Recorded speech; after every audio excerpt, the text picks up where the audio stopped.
After hearing about this case, I've decided that it's a necessity to make a video on it where I basically give my 2 cents and try to draw a picture of what happened here. Now, what I think this woman is doing is absolutely despicable. She's, so far, seriously injured one person, killed one, and left both of them, deeply mentally scarred. Now, the reason why I blame this woman for this entire case is because of the conditions and what was happening here. These people, these kids, are apparently motorcycle enthusiasts. Now, the thing is, if you're an incompetent rider on a bike, yeah, you're dead. You're dead long, long before you get called an enthusiast. And this picture here also does raise a few questions as to how fast the driver was going. Now, here's the thing here. These kids to be precise, were riding down a straight road in the dark. Now, look, I'll be perfectly honest. This is probably not the safest thing you can do. There's probably some danger involved in this. But, anyways, on to my point. Now, I believe that a few situations would have likely happened. I do imagine these boys would be riding down this road, probably with traffic, where, of course a driver going down the road could see them, as they are enthusiasts apparently, and I do imagine that these kids weren't, from what I understand, these kids were not intoxicated or incompetent. I sincerely doubt they actually were in the wrong in this case, but anyways, on to the point.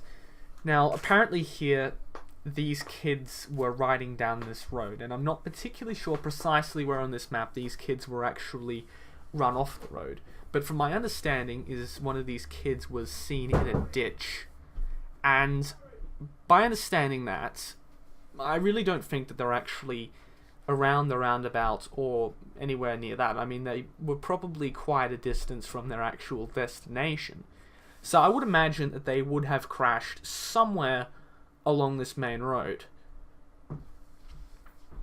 But here's the thing that really gets me here. If these children, or kids or adults, or whatever you'd like to refer to them as, were traveling down this road, how did this woman not see them?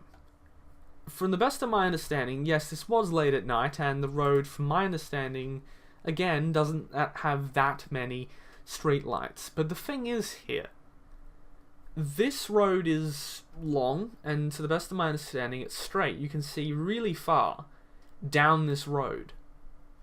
Now here's the thing. If your car has working headlights, which from my understanding, all cars that are street legal have them, your lights could probably light up, in this case, 100, 200, even 300 meters. I'm not 100% sure, but they'd light up quite a bit of this area so that you could see what is going on. Now, I've seen several videos on YouTube, when I was learning to drive, about, driving to the conditions and being aware of hazards. I know that, if you can't see what's in front of you, you don't know what's in front of you, and speeding towards something you don't know about, if you're speeding forward into the darkness, you have no idea what you're going to hit into. So, as a rule for safety, it's not a good idea to go down a highway at high speeds in the dark where you cannot see at least relatively far, in front of you. If you are not aware of your surroundings and what's in front of you, you need to slow down and drive accordingly. You need to drive safely. It's your responsibility. It's just that simple. Now, the things that do make me skeptical as to how these boys were to blame is the fact that, to the best of my understanding, there was no sort of claim that they were drunk. And the fact is, they were all three of them were riding at the same time. So I'd imagine that they would either be heading, like I imagine since they are so-called enthusiasts, they do have half a brain in their head, and that they'd be heading with traffic this way.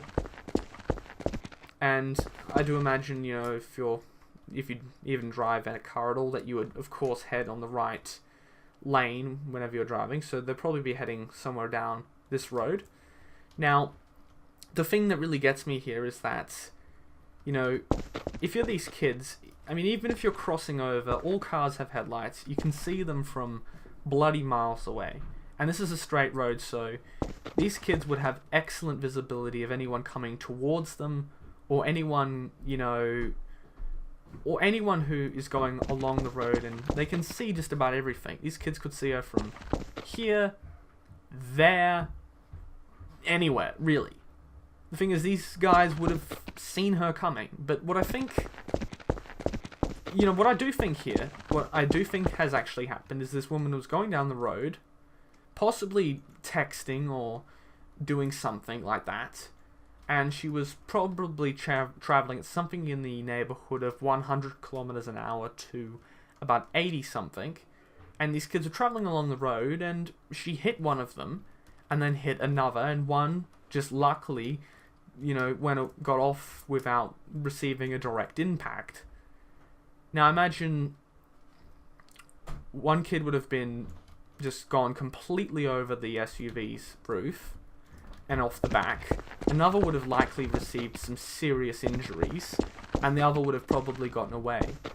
The thing that does really just get me here is how the driver in this case, under these circumstances, is not to blame, and why she's suing to quote-unquote protect herself under these, under these conditions and under these circumstances. I mean, look at the road. It's straight for bloody ever. And in a roundabout, you would not really have anywhere near enough speed to do this level of damage to, you know, a bike or someone like that. You need some speed to kill one guy and seriously injure another. I know it's possible depending on how fast you go around roundabouts, but you can't pick up a humongous amount of speed on a roundabout and expect to not get, you know, plow into someone's house. But yeah. But the thing is here, you know, this woman, from my understanding, was going quite fast under situations where it was not safe to do so. These kids would have seen her from a mile away, unless, of course, they were heading with the traffic. And I sincerely doubt that these boys were to blame at all. I'm not really seeing any evidence of that. As far as I'm concerned here, these kids were doing something that is admittedly dangerous, but as it says here, they were not on any drugs or alcohol, so I don't think that this is incompetence on their part, or, you know, negligence on their part. I'm sorry, but, you know, if you're driving down a road, you should be able to see shit in front of you, and you should be able to stop. And if you know, if you're behind the wheel, you know, especially of an SUV, and if you're traveling at God knows how, you know, God knows what speed, and you hit into people, I'm sorry, but you're sort of to blame. From my understanding, these kids were going with the traffic on a straight road, and this woman hit into them.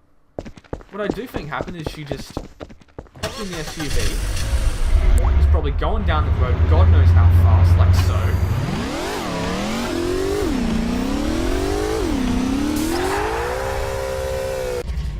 And then, you know, the car slid like hell, and she was probably going 40-something or 60-something kilometers an hour on impact. She was likely distracted behind the wheel, and, you know, by the time she noticed it, it was probably already too late. I think in this case, the driver does have to take accountability for this, because I don't see how under these circumstances these boys could be to blame for it. I mean, headlights are pretty decent. You should be able to see quite far in front of you.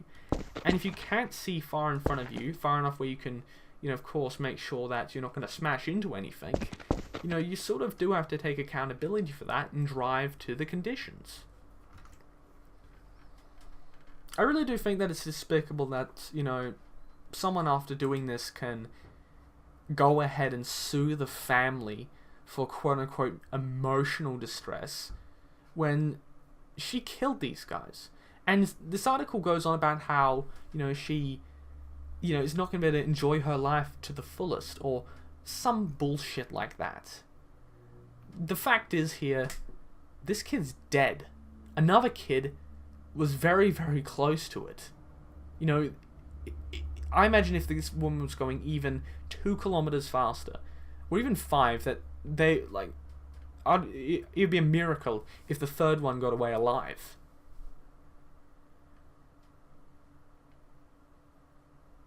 I don't know what to say. You know, from my understanding, you know, this is just all...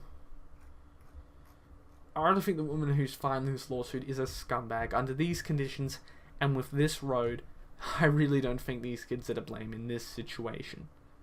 I'm willing to admit I might be wrong. If someone has some new evidence that might work to the contrary, if you've got some new information, or if you can bring something up to dispute my points that I've made in this video, I encourage you to do so, and I will legitimately look at what you have to say. But based on the things that I have seen here, you know, quite frankly here, I only think one person is actually to blame in this situation.